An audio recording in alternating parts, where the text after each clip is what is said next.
قابل قدر د الله تبارک و تعالی د کلام میلمنو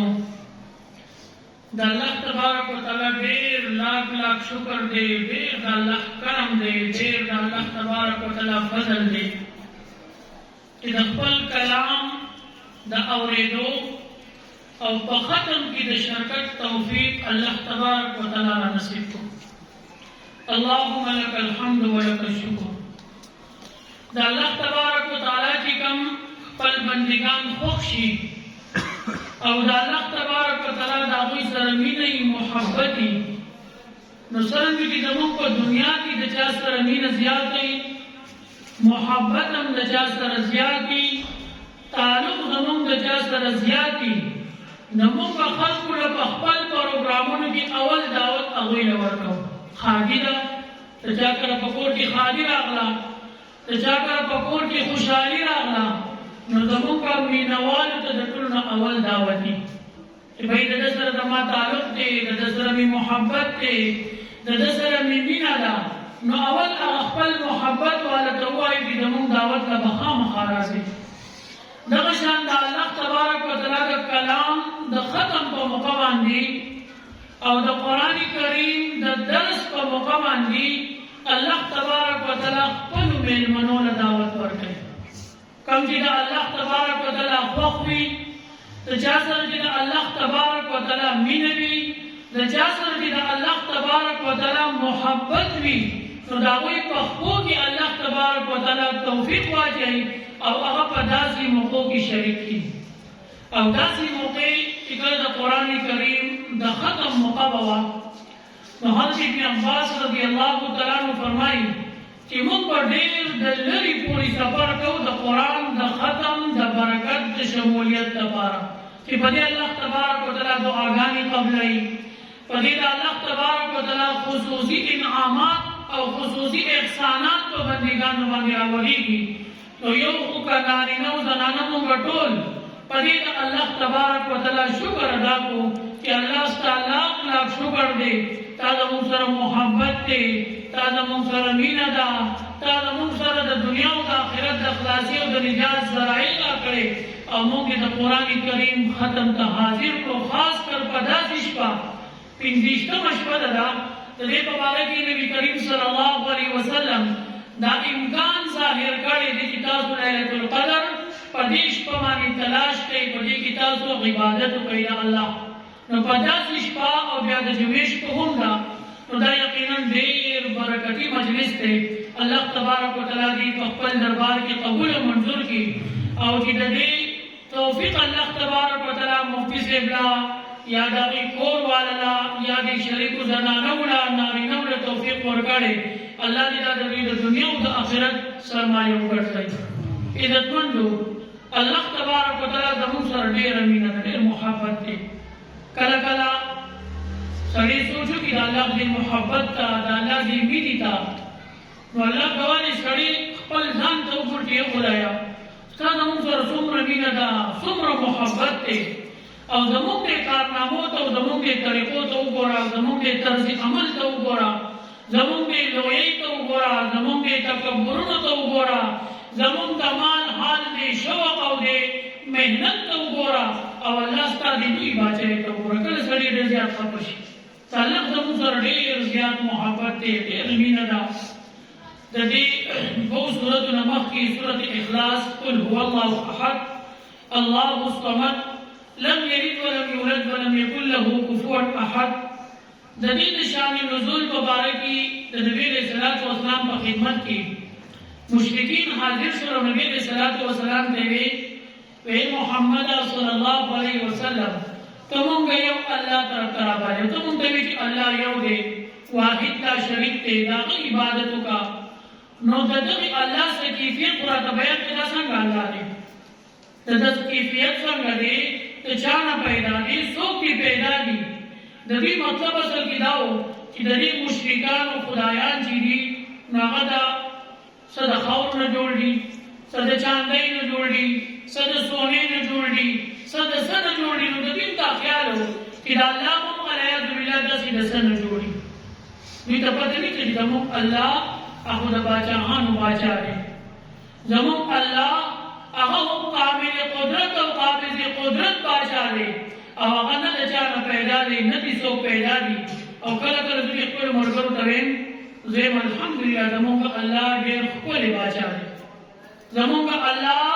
ډېر ښکلی الله دی ډېر مهربان بادشاہ دی د بوتان د خدایان د مشرکینو د خدایان دی بوتان کله کله به ګزارم شي کنه یو بوتي جوړ کړی ځان له یو کال دوه درې وشي نو زوړ شي بوت زوړ شي نو چې زوړ شي خدای هغه څه خدای کله کله بدل کې وي نو موږ دا زوړ شو ځان بل خدای جوړو نوې خدای بازار کې لاړ شي نوې خدای ځان لاري نوې بوت ځان لوالي او کله کله دې مرګ ته زویم په دې یو کال کړه کور والا کار د هغوی د عبادت بوت نه نو کله کله خدای هم قرض کې دی وبدنه موږ له قرض خدای راکړه ما بابا بل خدای راوړي دا به څه خدای یو دا به څه عقل نه دا کوره خلق دی زموږ الله تبارک وتعالی داسې بادشاہ دی داسې محبت کوونکی دی او داسې واحد او یکتا دی چې تاسو ګورئ حرم شریف کې څومره خلک الله ته دعاګانې کوي په یو ټیم باندې په یو وخت باندې حرم شریف ډک دی خلک جاړي څوک جاړي الله ته څوک دعاګانې کوي څوک خپل مقصد غواړي څوک حاجت غواړي څوک مال غواړي څوک بچي غواړي څوک دولت غواړي څوک شهرت غواړي څوک مرتبه غواړي څوک نوکري غواړي په یو ټیم کې الله د ټولو د دعاګانې اوري په دې ټول دنیا کې چې الله تبارک وتعالی نه څوک دعاګانې غواړي په یو ټیم کې الله د ټولو دعاګانې اوري او د ټولو مقصد او ضرورت الله تبارک وتعالی په یو ټیم کې پوره کولی شي داسې نه چې ورته کوم د پاکستان نمبر دی او ورته سبا په دې د سعودي نمبر دی او بیا په دې د چین نمبر دی بیا په نه په یو وخت په دنیا کې په کوم ځای کې الله نه څوک دعا غواړي الله یې اوري الله تبارک وتعالی ورکوي او الله تبارک وتعالی د هغوی دعاګانې قبلوي زما عزت کوم دومره ښکلی باچا هغه موږ له ښکلې میاشت راکړه د رمضان المبارک او په دې رمضان مبارک کې دا ښکلی کلام الله تبارک وتعالی په موږ باندې نازل کو او د دې ښکلي کلام د ښکلي درس توفیق الله تبارک وتعالی موږ نه راکړو زموږ باچا به زموږ نه څومره خوشحاله زموږ الله په زموږ نه څومره خوشحاله چې دبر به موږ ویني فرشتو په موږ باندې نظر دی زموږ د دې مجلس نه چاپ چاپېره فرشتې ولاړې دي او دې ټول درس ته به حاضر شوي او اوس به د الله په موږ باندې نظر وي نو الله به څومره خوشحاله دي زما د بندګانو ته وګوره واقعي چې قرآن د قیامت پورې شفاعت کوي چې الله ما د دې خلکو د خلک ما د خوب ایستي زما شفاعت قبول کړه نو چې دې مجلس ته وګوره دا د خوب ټیم دی خلک ستړي شوي دي تراویح وکړي ټوله ورځ یې وږي ټکي تېره کړه ستړي شوي دي د هر سړي خواهش دی چې زه وده شم خو د قرآن درس ته ناست دی نو انشاءالله د دې قرآن شفاعت به الله تبارک وتعالی دته نصیب کړي نو یو زما عزتمندو د الله تبارک وتعالی د کلام سره مینه پکار ده د الله د کلام سره محبت پکار دی او د الله د کلام د بیان والو سره محبت پکار دی ګوره الله تبارک وتعالی قرآن کې فرمایي لیبلوکم ایکم احسن عملا الله په تاسو امتحان کوي چې په تاسو کې ښکلی عمل کوونکي څوک دي دا نه دي ویلي چې اکثر عمله ډېر عمل نه ښکلی عمل والا څوک دي چې الله ورته انعام ورکړي او الله ته زموږ د عبادت او زموږ د دې ذکرونو ته ضرورت هم نشته الله خو غني باچا دی مستغني باچا دی موږ له الله تبارک وتعالی اجر راکوي موږ له الله ثواب راکوي موږ له الله قبر ښایسته کوي موږ له الله تبارک وتعالی آخرت ښایسته کوي نو د الله د کلام سره مینه پکار ده دا قرآن چې دی کنه قرآن دا شاهي علم او شاهي به باچاهان یې زده کړو مخکې تاسو وګورئ څومره باچاهان او د هغوی اولاد چې دي هغه به د قرآن حافظانو هغه به د قرآن عالمانو او هغوی ته به د قرآن د تعلیم پته وه هغوی به په قرآن باندې پوهېدل اوس موږ سر د بعد سلګه مو د مخکې دا موږ د قرآن بیا ګوډانو او شلانو او ړندو ته حواله کړو قرآن هغه چا یادو موږ دا یو نوم ډېر یو کړي په سترګو ړوڼي هر سړی ورته اواز کوي پیجي صاحب پاشه وایي که نه چې سړی ړوڼي نو هغه ړوند که قرآن یاد کړي او که نه یاد کړي خلک ورته څه وایي پیجي صاحب پاشه دا پیجي صاحب نه دی دا په اصل کې دی حافظ جي پیجي صاحب نه دی دا دی حافظ جي چې ړوند به شو که نه وي دا قاري صاحب به بولي چې قرآن ورته وښایي چې معذور به شو دا خو د الله لاک لاک شکر دی چې الله تبارک وتعالی په هر کور کې قاریان پیدا کړه علما پیدا کړه او ښایسته ځوانان ښایسته نوجوانان او ښایسته ښایسته کورونه هغه د علم د قرآن نه ډک شوه. کنه تاسو وګورئ هارون رشید باچا د هغه بیبي زبیده ابۍ ډېره نیکه ښځه وه، ډېره زبرګه ښځه وه او د نیکۍ خو دومره دې کارونه کړل چې د حد نه زیات د حاجیانو لپاره نهر زبیده مشهور نهر دی چې حاجیانو ته به د حج په موقع کې تکلیف و ډېر زیات. دې دا نهر د حاجیانو د سهولت لپاره جوړ کړی و چې حاجیان ځي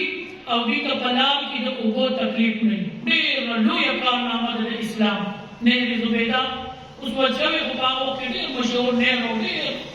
الله ته مقبول عمل و د هغې. او د هغې طریقه دا وه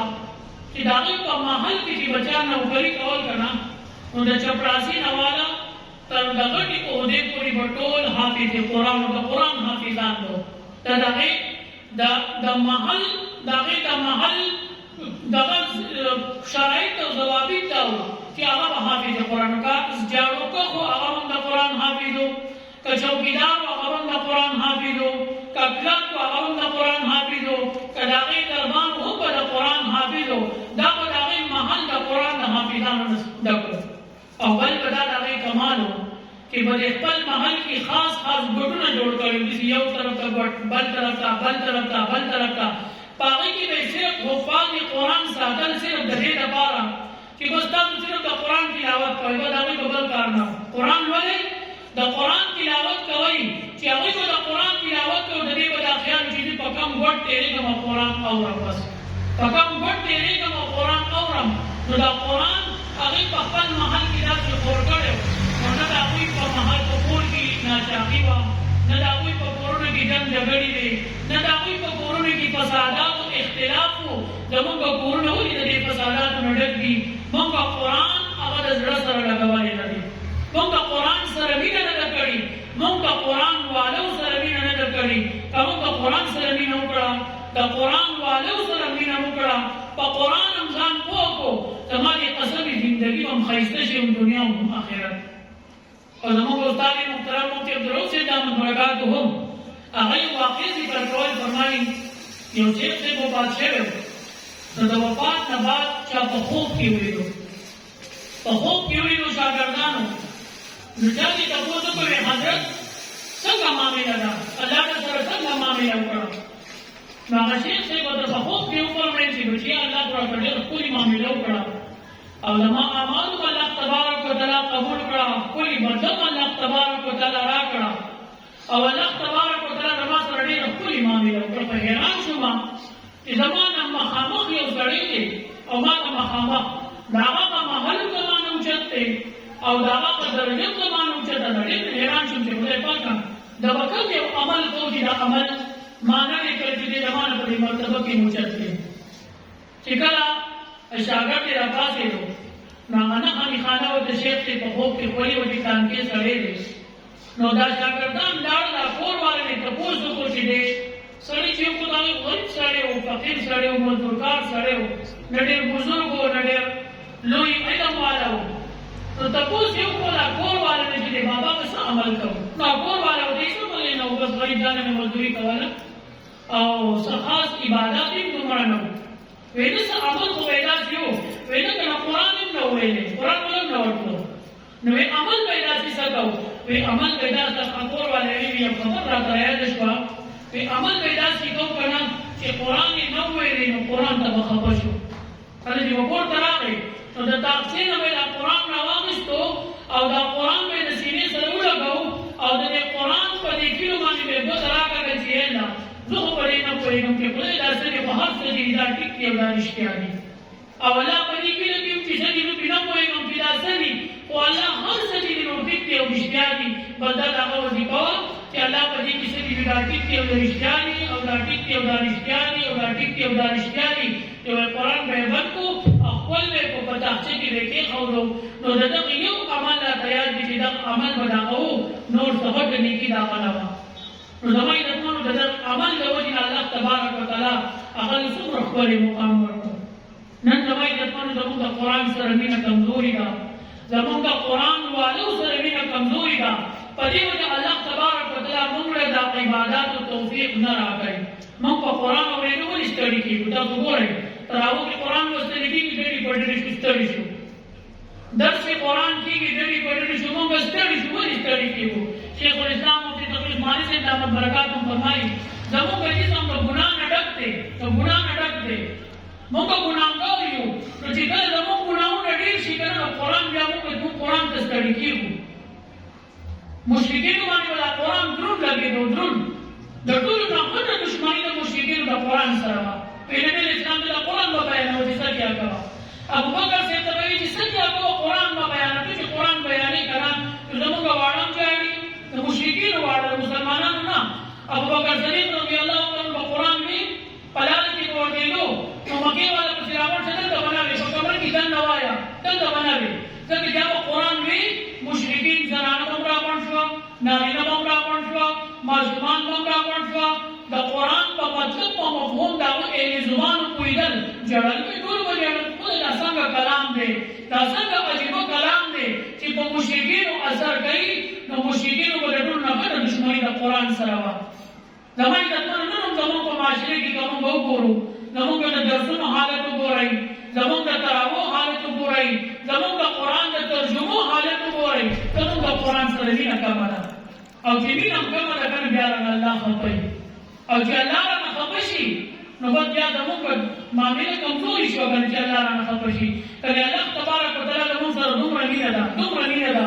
قسم دی الله زما او ستا د توبې انتظار دی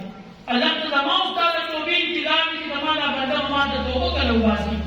کله به دې زما سره جوړه کوي کله به دې ما ته راګرځي کله به دې ما ته د خپلو ګناهونو توبه وباسي کنه زما عزتمنو زموږ مثال د الله تبارک وتعالی د نور مخلوق په مقابله کې دومره هم نه دی لکه زموږ په مقابله کې چې میږي موږ که میږي بدماشي شروع کړي موږ به څه کوو موږ به میږي لاس راکاږو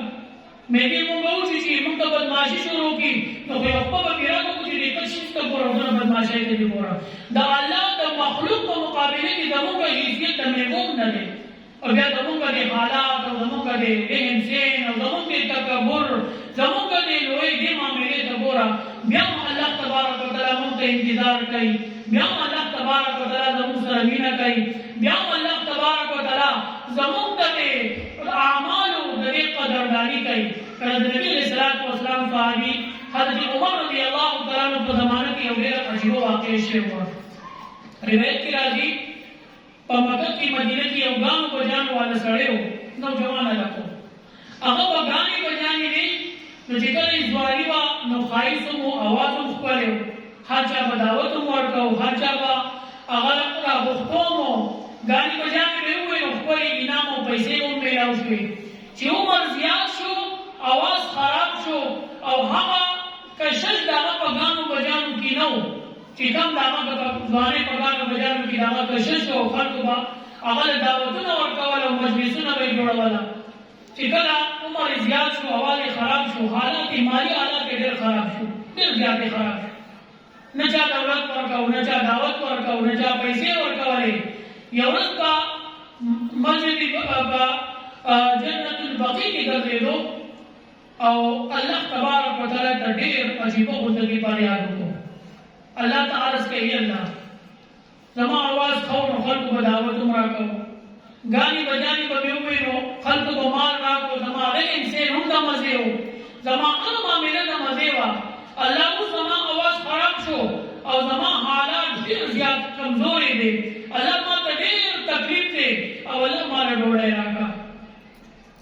هغه ګانو بجانو والا د الله تبارک وتعالی په حضور کې ګوره توبه نه وباسي الله ته د ګناهونو توبه نه وباسي الله تبارک وتعالی په عبادت باندې نه دی متوجه الله ته څه وایي ای الله ما له ډوډۍ راکړه ډېر وږې شوی یم او الله چې ګورم هېڅوک چې کوم ځای ته یو طرف ته شړي بل طرف ته شړي الله ما له ډوډۍ راکړه حضرت عمر فاروق رضی الله تعالی عنه په مسجد نبوي کې وډو او د الله تبارک وتعالی له طرفه الهام وشو هغه ته عمر باسه او په جنت البقیع کې زما یو دوست دی او لاړ شه هغه ته څه ضرورت دی حاجت دی او د هغه حاجت پوره کړه حضرت عمر رضی الله تعالی عنه چې راپاسېدو جنت البقیع ته لاړو نو دا ګانو بجانو والا دا ولیدو چې عمر رضی الله تعالی عنہ خیال په خپل روان دی. نو دا به دا خیال و چې د عمر صاحب اشدهم فی امر الله عمر، د دې په معاملې کې عمر صاحب ډېر سخت دی. نو وایي هغه دا خیال وکړو چې دې په ما پسې را روان دي چې وایي به برابرۍ وي. اوس منډې د دې ګانو بجانو والا او منډې پسې د عمر رضی الله تعالی عنہ عمر صاحب په سرمایي ورتېږه او هغه دا و چې نه که ورتېږم چې عمر صاحب به برابرۍ پرېږدي وي نه. ماما سره عمر صاحب ته آواز وکړو چا رالیږلی یم صبر وکړو ستا څه حاجت دی څه ضرورت دی د هغې دپاره زه رالیږلی شوی یم. چې کله هغه ورتېدو عمر رضی الله تعالی عنہ ورته وفرمیل وایي څه حاجت یې دی؟ نو هغه ورته عرض وکړو ای امیرالمؤمنین وږی شوی یم ډوډۍ حاجت مې دی او ډوډۍ ته ضرورت دی او ډېر زیات وږی شوی یم. وایي ښه وایي الله تبارک وتعالی ما ته حکم وکړو الهام وشو ما ته چې لاړ شو زما یو دوست دی او هغه وږی دی او هغه ته د ډوډۍ ضرورت دی او لاړ شه هغه له ډوډۍ ورکړه. هغه وایي ښه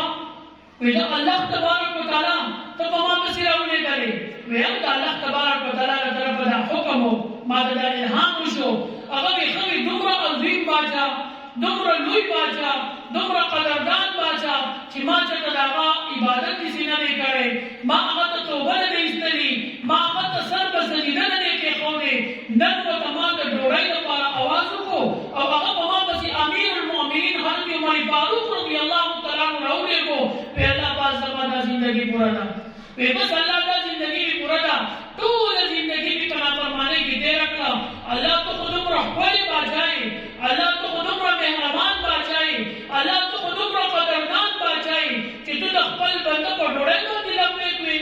تا ته ستا بنده د ډوډۍ اواز وکړو او ته امیر المؤمنین په ډوډۍ پسې را په منډه کې. نو چې کوم بنده الله تا ته توبه وباسي، کوم بنده الله تا ته د خپلو ګناهونو د معافۍ لپاره چغه ووایي، کوم بنده تا ته سر په سجده باندې کېږي، کوم بنده لاس په نامه کېږي او کوم بنده سر په رکوع ښکته کړي، الله د هغې بنده سره به ستا څه حالت وي؟ یو چغه یې وباسله په حق دې باندې وفات شو مړ شو. زموږ عزتمندو زموږ الله زموږ انتظار کوي،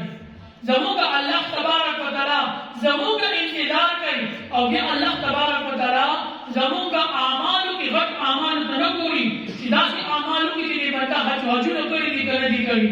او دې بنده عمرې ډېرې کړي دي او که نه دي کړي او دې بنده خیراتونه ډېر کړي دي او که نه دي کړي. نه نه قسم دې کله وړوکې کار الله ته دومره خوښ شي که نه،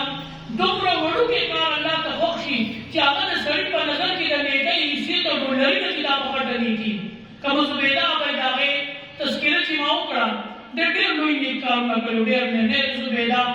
دا یو ډېر لوی نیک جوړ کړی و. دغه شان د قاریانو حافظانو د هغوی ترتیب یې په محل کې ساتلی او هر کال په کال به د علاقې ټول غریبانان خلک هغه به په نمبر حج له بوتلل او ډېر لوی نیک کارونه یې چې کله وفات شو که نه نو چا په خوب کې ولیدل وایي زبیدې الله د سره څه معامله وکړه. نو دې ورته وایي په خوب کې ورته وایي چې الله تبارک وتعالی په ما سره ډېره عجیبه معامله وکړه. زه خو حیرانه شوم حیرانه. پې الله تبارک وتعالی ما ته وایي چې ای زبیدې زما دپاره دې څه عمل کړی دی وایه. پې ما وایي چې الله تبارک وتعالی د مهربي اجیانو دپاره یې ایستلې هغې ډېرې څه کارنامه کړي خو د سرکار پیسې وې او د سرکار معامله وه او دا وګورو پیسې ولګېدې دې ته د هغې ثواب به تا ته میلاو شي. ما نه دې څه عمل کړی. وی د خپلې مېلمه که وتښتېدې چې خدای ما خو دا کار ډېر په لویه جذبه باندې کړی او ډېر په لویې قربانۍ مې دا کار کړی او زما خو دا خیال و چې دا به زما د بخښنې او د مغفرت ذریعه وګرځي. ای الله اوس به څه کومه؟ نو بیا الله تبارک وتعالی راته وفرمیل چې زبیدې یو عمل دې زما لپاره کړی دی او هغه عمل زما ډېر خوښ شوی دی او په هغې عمل باندې ما ستا بخښنه وکړه. ما وایي چې الله کوم عمل لاندې شوی؟ نو ما ته یې وویل چې زبیدې یو ورځ ته روټۍ ته ناسته وې، روټۍ دې خوړل او د روټۍ په موقع باندې تا نوڼۍ راوچته کړل او چې کله نوڼۍ دې خولې ته کوله نو په دې کې د اذان اواز شو الله اکبر. نو وایي ته هغه نوڼۍ کېښودله او دوپټه دې په سر باندې سر کې ښکاره او دوپټه دې په سر باندې راواچوله نو هغه سر دې پټ کړو. نو دغه عمل زما دومره خوښ شو چې دا نوڼۍ واپس کېښودله او د الله اکبر نه اواز سره دې سر پټ کړو. نو وایي زبیدې دا عمل زما دومره خوښ شو چې په دغې عمل مې وبخلي. دومره غټ عمل پاتې شو او وړوکې عمل چې هغه به د هغې د بخښنې په خیال سر پټول باندې بدما بخنه وشي الله تبارک وتعالى دا غیر راضي شو او الله تبارک وتعالى دا غیر بخنه مغفرت کو زمای رحمتو زموږ الله تبارک وتعالى انتظار کوي زموږ الله تبارک وتعالى د بخنه منتظر دی زموږ الله تبارک وتعالى د بخنه لپاره الله مان لاس نیولې مان لاس پرما واقعي ذکر کول د بهلول هم د هارون رشید بادشاہ داغا وزیر ډیر دانا سره ډیر خیال سره هغه بازار ته روانو او په بازار کې هغه وګرځېدو بیا واپس را روانو هارون رشید بادشاہ کی تپوس کو په بهلولا وچته درې بهلول وته وی بادشاہ سلامت وی دا الله د مخلوق قران وا نو کوشش وکړو چې الله د مخلوق روح راولما نو بادشاہ کی تپوس کو بهلول روح دی راوستا ویلکه بادشاہ سلامت ویل دکانداران وایي چې موږ وزګار نه یو دکاندار ځان نه دی وزګار زمیندار ځان نه دی وزګار نوکر پیشه ځان نه دی وزګار مزدوران ځان نه دی وزګار د چا د دروغ ټیم نشتا الله تبارک وتعالى باندې لاسونه نیولي چې زما سره روغ او کوي زما سره روغ او کوي نن په دنیا کې د چا سره ټیم نشتا ټول خلک مصروف دي مصروف په دنیا کې مصروف دي نو داسې خبره روانه وي بادشاہ سلامت وی بس ما الله روغی ته تیار دی خو ته مخلوق سره ټیم نشته مخلوق روغ نه کوي بل اجری ته تل باندې نه روانو دا اجری نه روانو هارون رشید بادشاہ بیا ته کوڅو کو بیرول چرته تللی وی بادشاہ سلامت قبرستان ته تللی و او دا الله د مخلوق قران وا او بس کوشش دیو کو چې روغ راولم هارون رشید بادشاہ کی تاسو کوي بیرول روغ نه راوستا وینا کنه بادشاہ سلامت اوس پارټی کې ټول خلک چغې وي چې خدای موږ روغ کوو اوس الله پاک روغ نه کوي د روغ ټیم د الله د بخښنې ټیم د الله تعالی توبې وستو ټیم سمای راتمنو دا د رمضان مبارک د میاشت د الله تبارک وتعالى موږ راکړي او موږ سوچو کو نو نبی اسلام والسلام چې کومه بدعا کوي د مشهور حدیث ته چې حالات چې عام بسره چې د رمضان مبارک میاشت تیر شو د بخښنه ونشي نو نبی اسلام والسلام په دې بدعا باندې امين ویلي وي چې ویلي امين د رمضان مبارک په 24 غنټو کې یو غړی ټیم څوک داسې نشي خودي چې هغه د عبادت ټیم نه او باقي الله تبارک وتعالى د دې بنده بخښنه نه کوي مغفرت نه کوي پېشمنیو کې الله پرشتو ته ګناهونه معاف کا جمعه ته منځل لاړ شي الله وي ګناهونه معاف کا بیا چې رو جماعت کې کوي پرشته د موږ لپاره دعاګانې کوي الله وي ګناهونه معاف کا دې اودای ستړي شوی تراوی کړي الله وي ګناهونه معاف کا دې ځان په دنیا ته ورته وګي ته کې ګرځي الله تبارک وتعالى ګناهونه معاف کا چې کله دې الله تبارک وتعالى د کلام تلاوت کې پرشته دا شوټ خپلای او چې کله دې ستړي شي کنه ډډه وای نو الله تبارک وتعالى پرشتو ته وای اے پرشتو واستغفر سبحان الله وای دغه لپاره تاسو سبحان الله وای او چې دومره د نیکو باران دی دومره د الله تبارک وتعالى رحمتونه دي پدې کې یو سړی د رمضان مبارک په میاشت کې د بخښنې نه محروم شي نو دا سړی واقعي بدنصیب سړی دی تشمار ورځې شپې پاتې دي الله تبارک وتعالى مونږ تلاش نیولي الله زموږ د توبې انتظار کوي الله تبارک وتعالى مونږ ته معافي کولو انتظار کوي خو لږ موږ له پکار دي چې الله ته وژاړو لږ ورته وژاړو قسم دی په دې قبر کې به بیا موږ ډېر ژاړو په دې آخرت کې به بیا موږ ډېر ژاړو د محشر په میدان کې به بیا موږ ډېر ژاړو نن موږ په سورې نبأ کې واقع ذکر کول چې د الله تبارک وتعالى د غساق په باره کې مفسرین ذکر کوي غساق قرآن آیت کې دی غساق مختلف معنی د یو واقع ذکر کوي چې د جهنم په جهنم کې یو نیر دی نیر او داسې نیر دی چې په دې کې د دې جهنميانو د زخمونو غنونه وي او داسې نیر دی چې د مارانو لړمانانو خمارانو د څومره زهري څیزونه چې دي د دې د زخم یو نیر وي د فشاری یو نیر او په دې نیر کې الله تبارک وتعالى جهنمی له غبار کې غبار نو چې هغه له غبار کې نو دا هغه د دې جسم نه بداغه او دا د دې جسم نه د سرمن داسې پخته راشي او دې په باندې وایي داسې په پدان کې د خپل وخت او سرمن راګاږي لکه د سړی چې ساده وړيږي شي او منډه وای په ځان پسې ساده راکاږي دومره د الله عذابونه دي دومره د الله قهر دی دومره د الله غضب دی زموږ سره دومره ټیم نشي چې الله ته دوه اوښکې توی کړو زموږ سره دومره ټیم نشته چې موږ الله ته وژاړو زموږ سره دومره ټیم نشته چې موږ الله ته وچې الله موږ ګناهګار یو الله زموږ نه خطا شوي موږ ګناهګار یو الله موږ سیاکار یو الله زموږ عملونه بد دي الله خو موږ د دې میاشت د برکت نه محروم نه کړي الله زموږ بخښنه وکړي تبای ته څنګه راځي وژاړو وتا راځي الله تبارک وتعالى په حضور کې توبه وباسو راځي چې الله تبارک وتعالى دلته کې راضي کو قسم دې دلته زما استاد دوخ کی دا د جهنم ور باندې کوي دا د قبر رڼا موږ راکړي دا د محشر د میدان راحت سکون موږ راکړي انت د موږ د اوخ کو نهرونو په یو کنا قسم دې الله په تکیس انعام موږ راکړي الله زما استاد توبه انتظار کوي بیا نبی علیہ الصلوۃ والسلام په یو بل دعا باندې امین وره او هغه دا چې جبرائیل امین دا دعا وکړه چې حبیبا ستانو کہ محمد صلی اللہ علیہ وسلم داغی تذکرہ شی اور باغی مانی صوت آمین صلی اللہ علیہ وسلم نویلی نبی علیہ السلام نو مبارک واغستری شی محمد او صوت صلی اللہ علیہ وسلم نوی نبی علیہ السلام تجیب الامین فرمائی اید اللہ حبیبا داغ سڑی بھی حالات شی نبی علیہ السلام فرمائی آمین حالات کی شیولی فرمائی زکتی نبی علیہ السلام زمون دا پار پر دنیا کی جڑلی دے نبی علیہ السلام پر دنیا کی اللہ تا مون دا پار جڑا پر یاد کرے او دا پر حسن دا پار دمر تو آگانی نبی کری دا حسین دا پار دمر نبی کری دا فاطمی دا پار دمر نبی کری دا عائشہ و دا ازواج متطہرات دا پار دمر نبی کری قسم دے دا امت دا گناہگار دا پار نبی علیہ السلام دمر جڑلی چی نبی علیہ السلام اللہ تبارک و تعالی تا سجدہ مانی پروتو نبی علیہ السلام اللہ تبارک و تعالی تا سجدہ پروتو جڑلی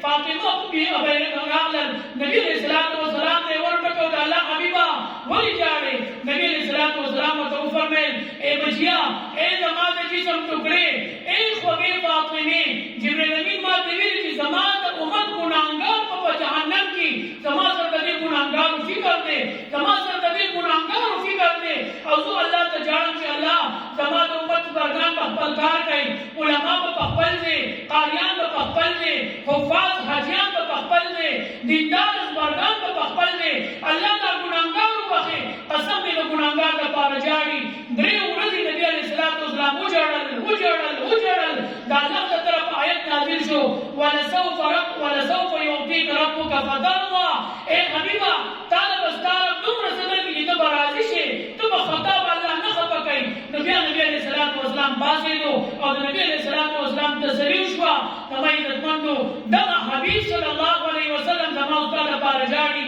دعوت پولیس رات کا میدان مانی ولاڑی دعوت محشر کا میدان ولاڑی تو پولیس رات کا کل کمون کا ولاڑی ماؤتا پا نمبر پانی پوری باسی اور بیا پا گناہگار پسی گردی بیا پا اللہ تجاری کے جہنم پا گناہگار رو باسی اور اگر پا مطلع جرد دو والا اللہ تبارک و تعالی پا حضور کی شفاعت کئی تو جی دا سی خبر پیغمبر دا سی خبر محبوب پیغمبر دعوت تذکرہ زمون دا مخیوشی اور مونگا صلی اللہ علیہ وسلم روایو تو زمائی رتمندو یقینا دا زمون کا بربادی دا زمون کا حلاکت تے اور کلا مونگا زم خلاصے کا خام کلا درود شریف مونگا وایو نو مونگا زوایو محمد صلی اللہ علیہ وسلم فرمائے صلی اللہ علیہ وسلم تی شیر دا مونگا دیر غلط عادت تے ورے خام دا دیر بے وفائے غلط نخدا زمونگا استاد محترم مفتی رضی عثمانی سے رحمہ اللہ فرمائے صلی اللہ علیہ وسلم کیا ہوتا ہے یہ کیا چیز ہے پیار سے بولو محبت سے بولو صلی اللہ علیہ وسلم وسیقر نبیو نے نکلا کہ صوت نبی علیہ السلام نو مخری پمیل باندیوائی صلی اللہ علیہ وسلم اور دلغی محبت اظہار خوب کئی کنا اب یا نبی علیہ السلام فرمائی جبریل امین راغے او یو درے مبردوائی اکرلا چی حالات کسی حق سڑے چی دجا پکور کی مور و پلاری بڑاگانی او دا خدمت محتاجی او دا بچے دا دے مور و پلار خدمتو نکی او دا بچے دا مور و پلار پا خدمت باندی زان لقبر خیرت خیستہ نکی جنتو نگٹی بخنے انشی نو ایدہ سڑی دی حالات شی زمائی تدمندو زمونگا نوجوان نسل زمونږ بچي موږ خپلو بچو ته دا تعلیم نه دی ورکړی، موږ خپل بچي د قرآن ته نه دي کېنولي، موږ د خپلو بچو د قرآن د زده کړې فکر نه دی کړی. په دې قرآن کې الله تبارک وتعالی فرمایي چې د مور او پلار سره به ښه سلوک کې، ښه معامله وکړې. دا بچي د ځان سره کېنوه، دا بچي د ځان سره کېنوه، دا د ځان سره عادت کا، د دې بچي سره مینه محبت وکړه، د دې بچي په سر باندې لاس راکاږه، د دې بچي سره په مینه محبت باندې خبرې وکړه، او دا بچي خپل محبوب جوړ کړه او ته د هغه محبوب جوړ شه. او دې بچي ته ووایه چې بچیا د مور او پلار یو قدر دی، یو مقام دی. په دې اختر کې ټول خپلو بچو رضا اخلي که نه؟ خپلو بچو ته ووایه بچیا نن د زو څه حق لمه، نن د زو بازار ته بوځم، تاله د اختر تیارې کوم، نن زو تاله خرڅه کوم. بچی یو وخت به راشي بیا به تو ماله کې وګورې بې وفایي به نه کوې، بچی بې وفایي به نه کوې. ګورې هسې نه چې زه دله په مینه کوم او سبا بیا ته وایي چې بابا څه په مخه ټوخي کوې او بابا تا نه کار کتلې، نو هسې نه چې دا بې وفایي ونه کوې. نو زما دې نوجوان ملګرو ته او دې زنانو ته ټولو ته دا درخواست دی چې د خپل مور او پلار خدمت وکړئ،